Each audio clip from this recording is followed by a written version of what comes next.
Hi மக்களே, big Boss season 7 Tamil வந்து பார்த்தீங்கன்னா முடிஞ்சதுலேருந்து இந்த சீசனில் கடந்துக்கிட்ட ஒவ்வொரு கண்டஸ்டன்ஸையும் வந்து பார்த்தீங்கன்னா இன்டர்வியூ எடுத்துகிட்டு இருக்காங்க. இந்த ஒரு இன்டர்வியூ லைனில் வந்து பார்த்தீங்கன்னா இன்னைக்கு பிக் பாஸ் சீசன் 7 கண்டஸ்டன்ஸான நிக்சன், ரேப்பர் நிக்சன் வந்து பார்த்தீங்கன்னா இந்த ஒரு இன்டர்வியூவில் கலந்துக்கிட்டாரு. இதில் வந்து பார்த்தீங்கன்னா அவர்கிட்ட ஒரு சில கேள்விகள் கேட்கப்பட்டுச்சு. அந்த கேள்வியில் அவர் என்னென்ன சொல்லியிருக்காரு அப்படின்னு தான் பார்க்க போகிறோம். இதில் ஃபஸ்ட்டு வந்து பார்த்தீங்கன்னா இந்த சீசனில் உங்களுக்கு யார் வலிமையான கண்டஸ்டன்ஸாக நீங்கள் பார்க்குறீங்க அப்படிங்கிற மாதிரியான கொஸ்டினுக்கு வந்து பார்த்தீங்கன்னா இந்த சீசனில் வலிமையானவங்க இவங்க வந்து சரியில்லாமல் விளாட்றாங்க அப்படிங்கிறதா இந்த சீசனில் வந்து கிடையவே கிடையாது. வீட்டுக்குள்ளே இருக்கிற வரைக்கும் யார் வலிமையானவங்க, யார் சப்போர்ட் இல்லாமல் இருக்காங்க அப்படிங்கிறத எனக்கு புரியவே இல்லை. இருந்தாலும் இப்போதைக்கு நான் சொல்கிறது யார் அப்படின்னு பார்த்தீங்கன்னா அர்ச்சனா அக்கா தான். ஏன்னா இவங்க தான் மக்களால் தேர்ந்தெடுக்கப்பட்டு ஓட் பண்ணியிருக்காங்க, ஓட் பண்ணி இப்போ டைட்டில் அடிச்சிருக்காங்க. அதனால் அர்ச்சனா அக்கா தான் வந்து பார்த்தீங்கன்னா இந்த சீசனுடைய வலிமையான கண்டஸ்டன்ஸ் அப்படின்னு நான் சொல்வேன் அப்படிங்கிற மாதிரி சொல்லியிருக்காங்க.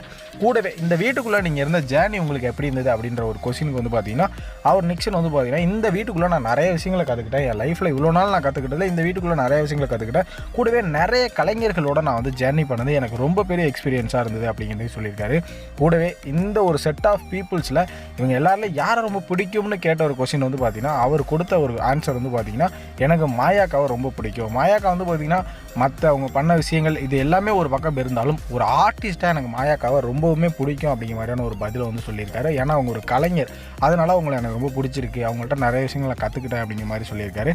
கூடவே வந்து பார்த்தீங்கன்னா இந்த சீசனில் நான் இருந்தது எனக்கு பெரிய எக்ஸ்பீரியன்ஸாகவும் இருந்தது. கூடவே நான் எலிமினேஷன் ஆகும்போது எனக்கு விட்டால் போதுண்டா அப்படிங்கிற மாதிரி ஆயிடுச்சு. 10 நாட்களுக்கு மேலே எப்படா வெளியில் போவேன், என்னை விட்டால் போதும் அப்படிங்கிற மாதிரி தான் இருந்துச்சு. எலிமினேஷன் கூட நான் வந்து வருத்தப்படலை, இது போதுண்டாப்பா, இதுவே நான் டைட்டில் அடித்த மாதிரி தான் அப்படிங்கிற அளவுக்கு நான் வெளியில் வந்துட்டேன் அப்படிங்கிற மாதிரி சொல்லிட்டு கூடவே நான் பிக் பாஸ் விட்டு வெளில வந்ததுக்கப்புறம் ஒரு சில பாடல்கள் வந்து தயார் பண்ணியிருக்கேன். அது கூடவே வந்து பார்த்தீங்கன்னா ஒரு சில மூவிலையும் கமிட் ஆகிருக்கேன் அப்படிங்கிற ஒரு அப்டேட்டையும் அவரோட ஃபேன்ஸுக்கு வந்து சொல்லியிருக்காரு.